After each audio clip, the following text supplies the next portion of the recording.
Never base how you feel forever the second you wake up in the morning.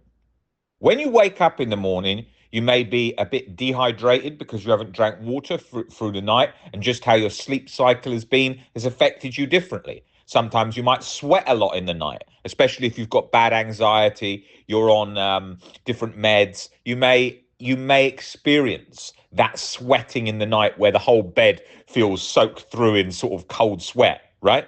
I know that during the hard years of anxiety, I used to get bad night sweats that almost used to convince me that I had cancer, because that was one of the symptoms. And I used to think, oh my God, something's gone really wrong with my body now, right? So if it can have that extent, imagine all the other symptoms you get in the morning: non-restorative sleep, that choppy sleep that feels like a kind of machine gun, that sort of on and off, where you feel like you're looking at the ceiling, but was I awake? Was I not?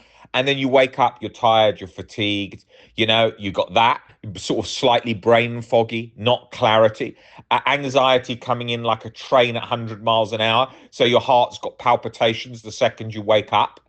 You got shortness of breath. You feel like you can't properly breathe. You've got so many symptoms going on, right?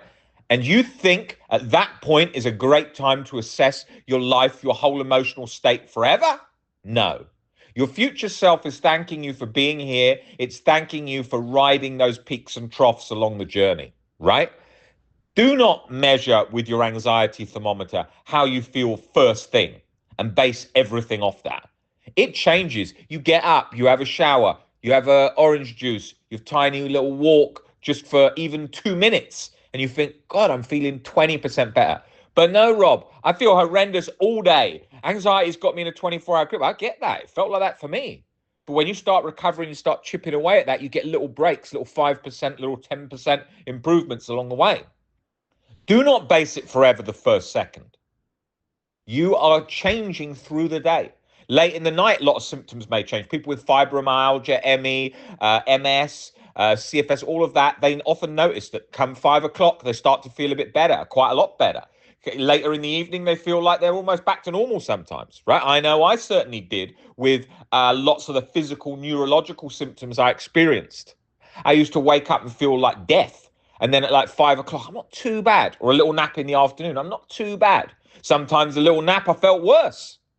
So do not base how you feel first thing in the morning as everything, because it is changing so much.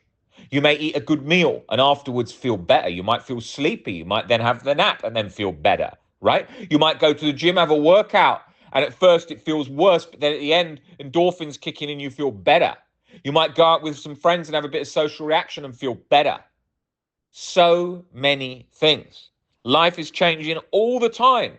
Different illnesses, different shifting changes. Think about when you get the flu. First couple of days, oh my God, this is so bad, it's going to last for months. And you feel a bit better in the next day. And then you think, oh, I don't even feel that bad. I can get up and walk. That's how tiny the changes make a difference.